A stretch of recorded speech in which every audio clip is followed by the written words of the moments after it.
I got a beer. Charlie, 2 years ago, Ridley Scott, the famed director of Alien, released a movie called Napoleon, which was the most terrible rendition of the life of Napoleon. Just this horrible, horrible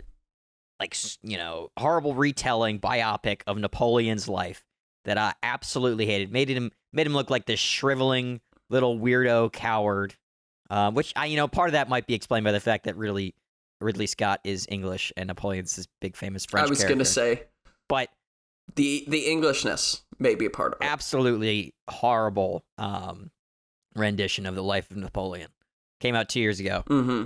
I watched yesterday the 1970 film Waterloo. Yeah, which also depicts Napoleon just at the end of his career when after he abdicated, then came back and then fought the Battle of Waterloo. And that movie, about the same length, 50 years before, and it was in every way superior and better than that stupid Napoleon film that came out last year. If you like Napoleon, watch Waterloo. Don't watch the Napoleon film. It was freaking epic. Fucking Orson Welles is in it. Christopher Plummer plays Arthur Wellesley, the Duke of Wellington. He's the guy that beats Napoleon at Waterloo. And the guy that plays Napoleon, I can't remember his name. I think it's like Rob Steiger or something like that. Rod Steiger. I just Googled the movie. He is freaking fantastic as Napoleon. Holy crap. He's got all everything that Joaquin Phoenix didn't have, any sort of charisma, bravado. He had all of it. He had all of it. He was loud. He was angry. He was powerful. I was like, there's this famous scene in Napoleon's life where he's only got like a couple thousand men, and he's coming back from his exile, and he lands in France. And the king of France, who's played by Orson Welles, sends like the French army to stop Napoleon and send him back into exile. And this big army, this big French army, comes to confront Napoleon's very small French army, and Napoleon just like walks up to them, tells his men that are behind him to like keep their guns down and not fire, and he just walks up alone into the middle of the battlefield, and he says like, "Men of France, I am your emperor."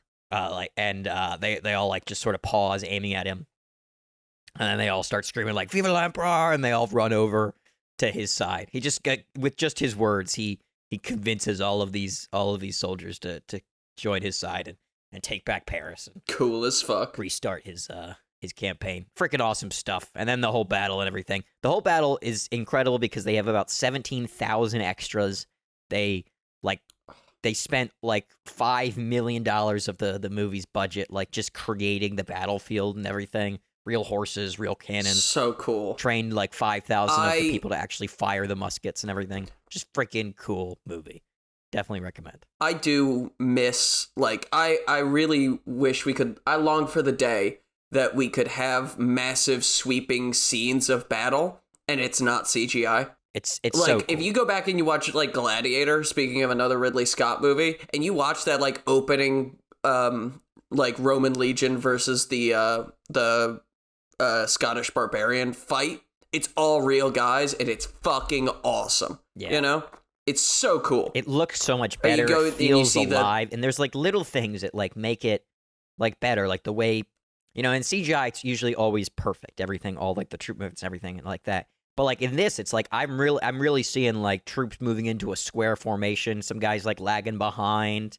The formation isn't absolutely perfect. It looks awesome. It's great. Yeah, 100%. And that's why Chris Nolan will own like Dunkirk. He only does huge battle sequences if he can get all the extras. Yeah. Yeah. That is very interesting that you've been watching classic film. I've also been watching classic film. I've been catching up on my Akira Kurosawa films. So I watched Throne of Blood and Yojimbo. Oh, I love Yojimbo. Yojimbo's great. Yojimbo is awesome. I really liked Yojimbo. Throne of Blood was a little too slow for me, Mm-hmm. Like, it's a Shakespearean thing, but it wasn't bad by any means, but it wasn't, like, incredible. But that final scene, when that guy's getting shot with all the arrows, that scene's fucking awesome. because they did it for real. They just shot a bunch of arrows at this actor. And so you see his face when he's like dodging the arrows, and it's like, that is true fear. This guy's fucking terrified right now, as he should be, because he just had 100 arrows shot at him. But you know what doesn't have 100 arrows being shot at it right now? Hello, everyone, and welcome to the Very Reasonable Pilots podcast. I'm your host, Charles. Along with me, as always, my co-host, editor, producer, co-pilot, gunner, navigator, orator, and podcasting associate, Jacob Bloth. How you doing today, Jacob? I am swell, Charles. Excited. Another episode of the podcast where we pitch new TV shows every single week. New ideas, new characters, new storylines. And Charlie, this week, you've got a new episode for us. Very excited. I do have a new episode. The balloon. So excited. With the striped pajamas. The balloon, not the boy, the balloon. Yeah, the balloon with the striped pajamas. By far the title I have received the most visceral reactions to. Yeah. Because, I wrote it on my notebook. Yeah. I may have made a mistake on this. I didn't, when I came up with this title for you, I was not thinking of the famous movie. I just, I thought of the balloon, and I was like, with the balloon with what? And then striped pajamas What's he have with in my him? head for some reason, and I didn't make the connection that it was another thing. Yeah. A movie and a book about the Holocaust. And I have I wrote it down on my notebook, and I had friends come over the next day or whatever, and it was just on my notebook. I hadn't written anything else besides the title. And one of my friends came over, and she looked at it, and she's Polish, by the way. She looked at it, and she was like, "What the fuck is he having you write? What? And so I had to explain to her that this has nothing to do with the Holocaust. This is not a historical film at all. This would not require $5 million to set up a battlefield. This is a very small, contained story about a woman in her mid-30s coming to terms with the fact that she's done basically nothing with her life. All right? Oh. That's what we're doing. Okay. So we've got our main character. This is also a movie. I know we've been doing a lot of movies recently instead of TV shows, but when I was writing this, I was like, I kept trying to figure out how to make it into a TV show, and I just fucking couldn't. The story is it works in a 90-minute movie. It couldn't work in a 6-hour TV show, you know? This is our third in a row, I think, movie. I know. So next week, I think I'll give you a title today, and you'll give me a title next week, and we can't do movies for either. We have to do TV shows. Oh, or the streak maintained. Ooh, fun. Stephanie Laurel is a 33-year-old woman living in a small town she grew up in. Both of her parents are deceased, and her older brother is a career Marine. She's been working at the same thrift store for the last 15 years and feels very lost. So she got the job at the thrift store when she was 18. She's been working there for 15 years, staying in the same small town. I didn't even name the town because it doesn't matter. It's a town of about 1,500 people in the Midwest. It's just one of those small towns where everybody knows each other, and there's 2 restaurants, 1 supermarket, 1 thrift store, 1 clothing shop, right? And everybody's on the same page with each other. And Steph is just an average, very mundane, almost boring kind of a person, right? And her brother is this career Marine who he joined up when he was 18, and he spent his entire adult life in the Marine Corps, and he's married and he's got kids, and he moves around a lot because, that's what people do when they're in the Army. And so the movie starts with Stephanie and her brother James attending their father's funeral. Now, their father died, in his early 80s, right? It wasn't a surprise or anything like that. He was a hardworking, hard-drinking, kind of overweight farmer kind of dude, but he was also a pillar of their community. And so the whole town of 1,500 people are there to pay their respects, right? Yeah. And everybody is in attendance, and they're all listening to this priest give a sermon, right? And after the sermon is finished, they go up and they look at this portrait of Steph and James's father, Clyde. Let's just call him Clyde because it doesn't matter. And they're all very apologetic and very sad, right? And they walked by both James and Stephanie. And when they walk by James, they give him a handshake. When they walk by Stephanie, they give her a hug, right? And both of these, like, adult children are not, they're like accepting of people's praise and accepting of people's, like, sorrow, but they're not really, like, super enthusiastic about it. It feels more like this funeral is for the town rather than it is for the family. That makes sense. Yeah. And so they're kind of just going through the motions. Oh, thank you very much. Oh, that's so sweet of you. Oh, he was your friend. And the whole time that this is happening, we're getting Steph's internal monologue where she's just like remembering all the hypocrisy of these people. Like, oh, your father and I were best friends. You know, we were friends for 20 years. And, you know, Steph would in her monologue think like, he fucking hated you. Right? You guys hated each other and would constantly make it our problem, right? Like just the sort of like, she's thinking about the strange sort of flip that people do when someone dies, you know, that don't speak ill of the dead. Yeah. That's just taken to a point where everyone was your best friend, right? And so after the funeral is wrapped up, they go back home, right? Steph and James go back to their farmhouse. And this is the same farmhouse that they grew up in. And this is the same farmhouse that Steph is currently living in and has been living in with her parents for a few years now. So they go back and they start decompressing over a few beers, right? And this is where they kind of get the real eulogy. Because I have it written down, they laugh, they drink, they laugh, they cry, they hold each other and talk about their father in the way that only children can know their parents, you know? Like that's where they're really getting their emotions out over their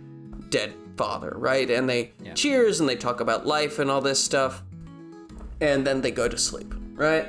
Next day, they wake up and they spend the day walking around town talking about their plans, right? Just talking about what they're gonna do with life. And Steph is kind of listening to James explain like, oh, well, tomorrow I'm flying out to Berlin so I can go attend this conference that we're doing. And then I'm going to go meet the kids, Jamie, my wife, in Orlando. And she's got the kid and we're like doing our thing, right?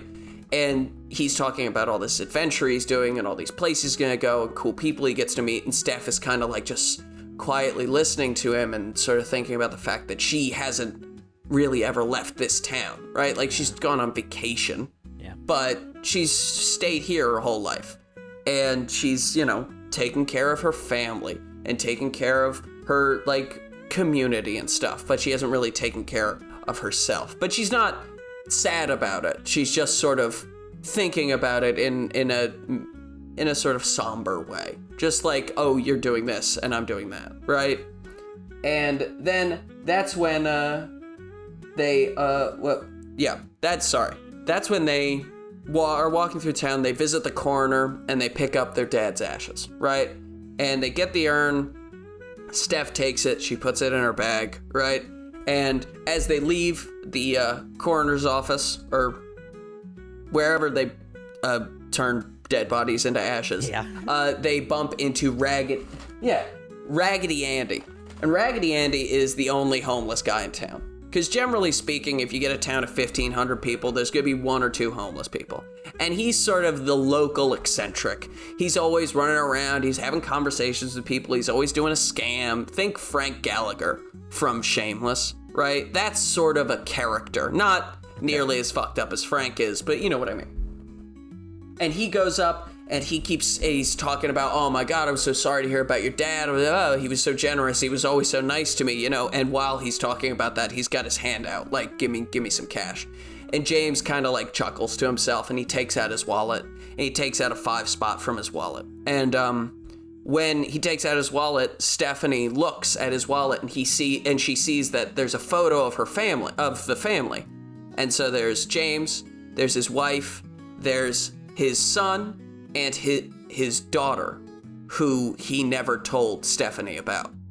Like, he had an entire second kid and didn't even feel the need to tell his sister about it, right?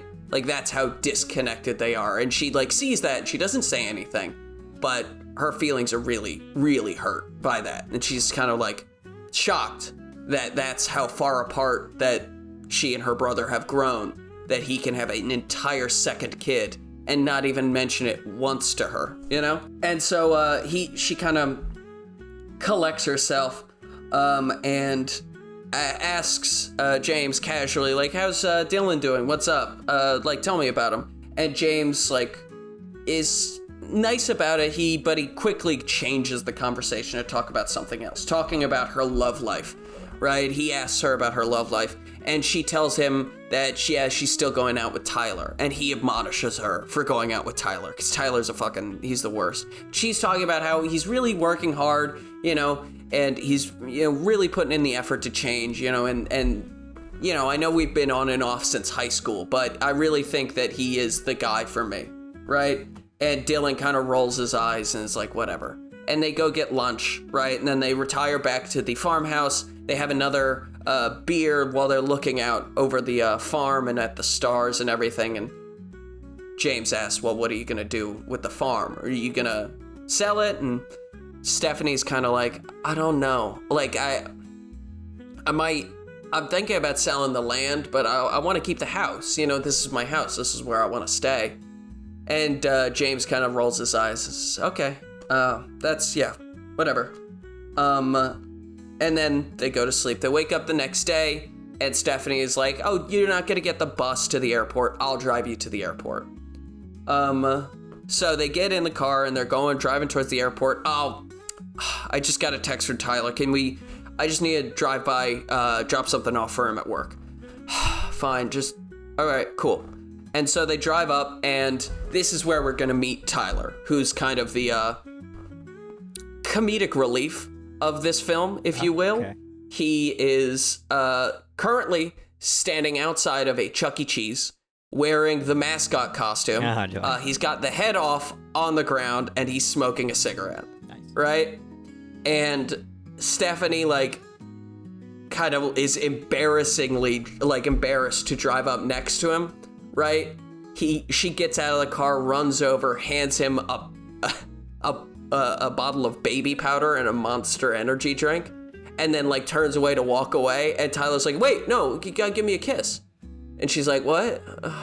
Okay. And so she, like, very reluctantly kisses the man in the Chuck E. Cheese costume, and then, like, walks back to her car because her brother is just laughing his ass off at her. And she's like, shut up. And, you know, they kind of have a very sibling style, like, back and forth, sort of ribbing each other, that sort of thing.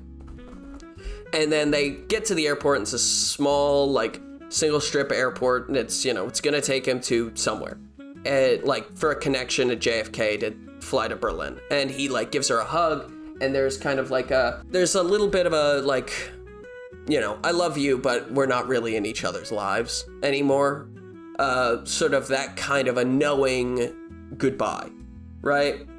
And so she gets back into the car and drives to her job at the thrift store, right? And this is where she's gonna spend most of her time throughout the movie, right? She's working in the thrift store, she's talking with customers and all this stuff, and we see her every once in a while. She looks and she'll, like, glance through the pajama bottoms. Like, she'll glance through the pajamas of the thrift store, you know? And you'll see her throughout the day. She'll take one or two pairs of pajamas, and she'll, like, tie them up, put them in a bag, and pay for them, right? And then she'll go.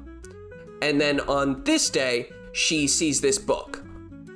And she's never seen this book in the thrift store before. It looks, like, fairly new and nice and whatever. And she was like, you know what? I've been meaning to get back into reading. And she throws that in her bag with her pajamas, right? And she pays for it, and then she goes home, right? When she gets home, Tyler is sitting on the couch, right? And it's gonna be one of those, like, pathetic guy things where he's sitting on the couch, he's in, like, a wife beater and tighty whities with his hand down his pants and, like, a beer in his hand watching TV, right? Like, what? Like, just the most basic lame dude that you could imagine, right? Hey, babe. Hey. And then she goes into the barn, right? And he just sits and watches TV for the rest of the night. And eventually she leaves the barn. She's got, like, kind of sweat coming off of her forehead. And she's like, all right, cool. And she goes back to bed. She climbs into bed. Tyler's already asleep. He smells like cigarettes and beer, right? And the inside of a Chuck E. Cheese costume, because he doesn't take a shower, because he's gross.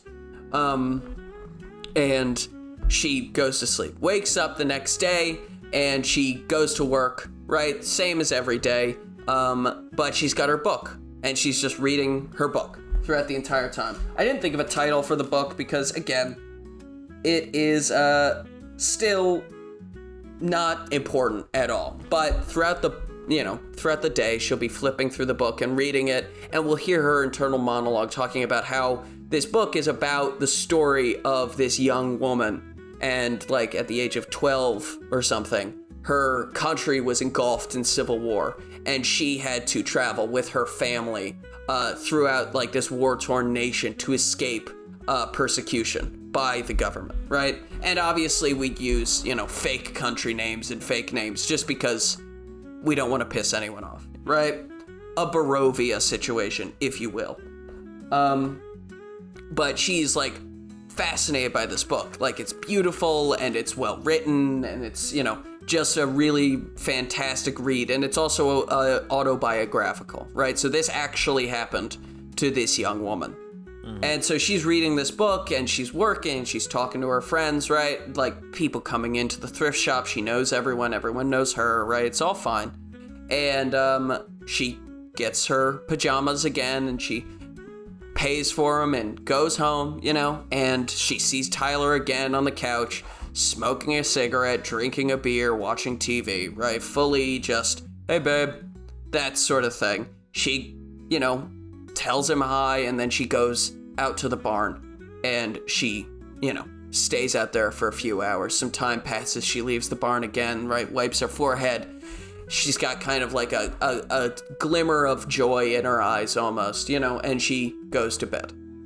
Wakes up the next day and she's going to meet her friend for lunch. What's her friend's name? I believe her friend is Michelle, right? And this is her best friend from high school, and she is currently pregnant with her 6th child, right? Yeah. And she's one of these people who just can't stop having kids. And so they are like at like a Starbucks or whatever. They're at a cafe and they're talking, they're chatting, and she's already got like 2 of the kids with her and 1 in her stomach, right? And so she's like it's that sort of strained conversation that people have, mostly women have, where their kids are like one kid's trying to set the, house on fire, the other one's trying to like pull everything apart, and she's got to try and like maintain a conversation while keeping these 2 rugrats like under control and while being pregnant.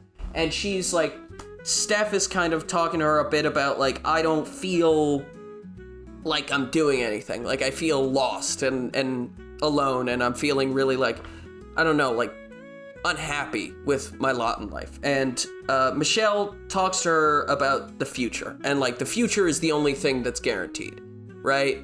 Like the future will keep happening no matter what. And what I've decided to do with my life is fill the future with people that I love, right? And then she taps her stomach. Like that's what I want to do, right? And Steph like takes that on board, and she thinks that's pretty interesting. And she goes out to work, right? She goes and she does her thrift shop thing all over again, right? And she gets her pajamas, pays for them, but instead of going directly home, she's like, you know what? I want to go for a beer, right? Like I'm just about to finish this book, and I want to go for a beer. And so she goes to the local, like, dive bar or whatever, right? It's like a Wednesday, so it's not going to be busy or anything. But she sits down in a dark corner, right? And she's got a beer, and she just reads her book, right? And she flips through her book and all this stuff, and she finishes it, and she really enjoys it. She finishes it, and she puts it down. Excuse me. Puts it down, and, like, it sits with it for a minute and drinks her beer, right? When this little old lady sitting on the bar itself, like at a stool on the bar, not on the bar. She's not like doing Jello shots or something. But this little old lady sitting on the bar, like asks her, "What'd you think of it?" "Sorry? What'd you think of the book?" oh, I really liked it, you know, and they start to have this conversation about this book. And we'll hear in Steph's internal monologue, like, this is an old woman who's been in this town for like 30 or 40 years, right? She, you know, has just done a little bit of everything. She's just like a sweet, nice old lady, right? Nobody has anything bad or good really to say about her. She's just an old woman.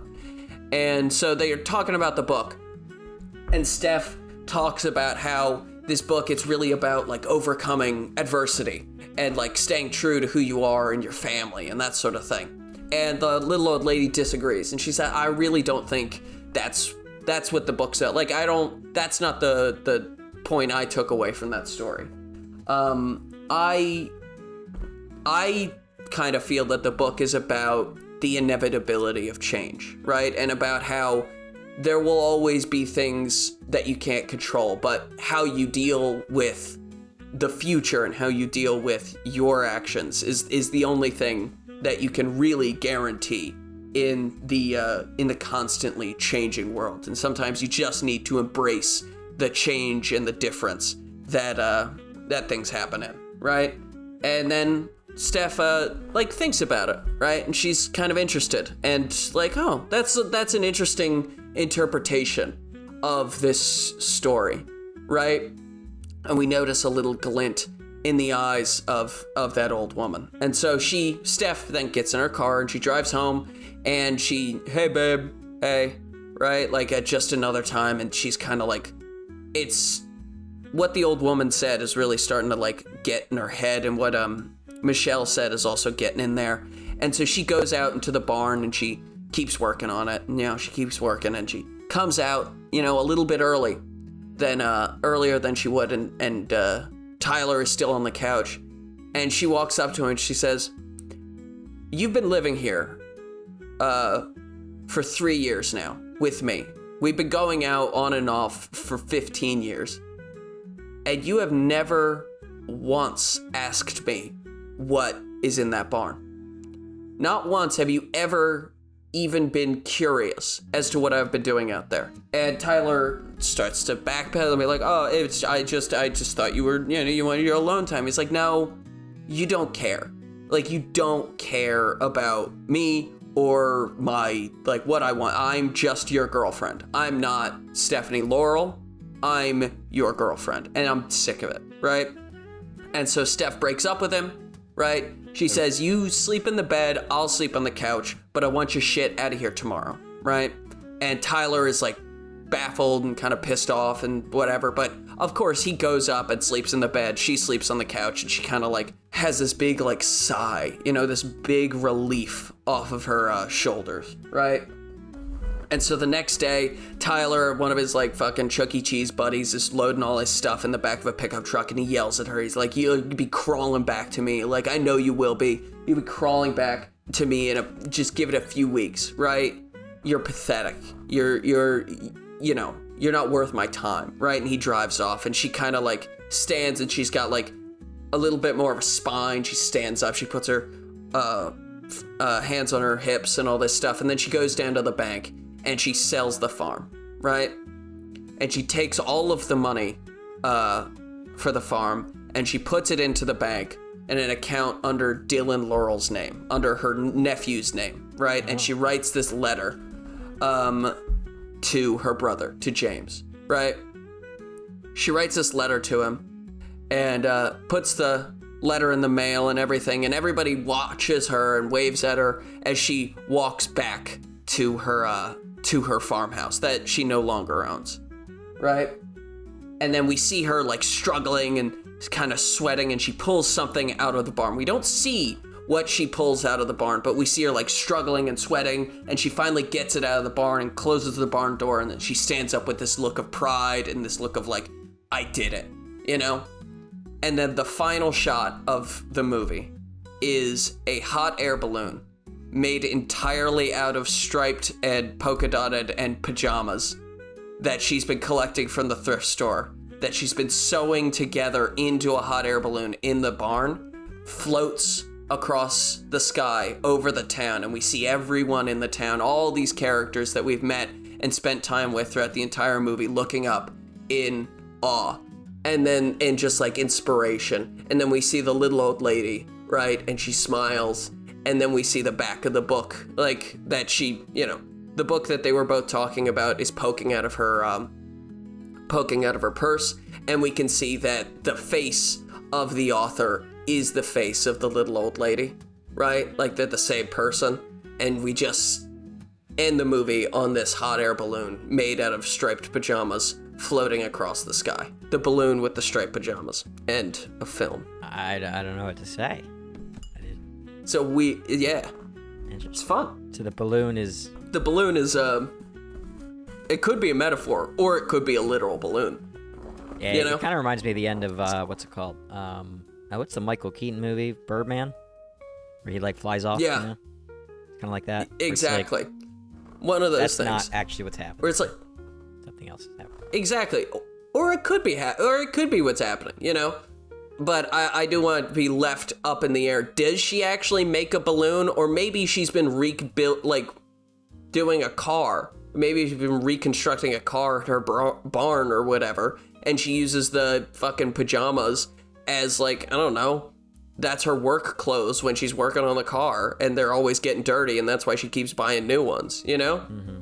Like, it could be anything. But I really like the image. Yeah. Yeah. I like the image of this balloon just floating over this small town, And it's all made out of, like, pajama pants that have been sewn in together and stuff like that.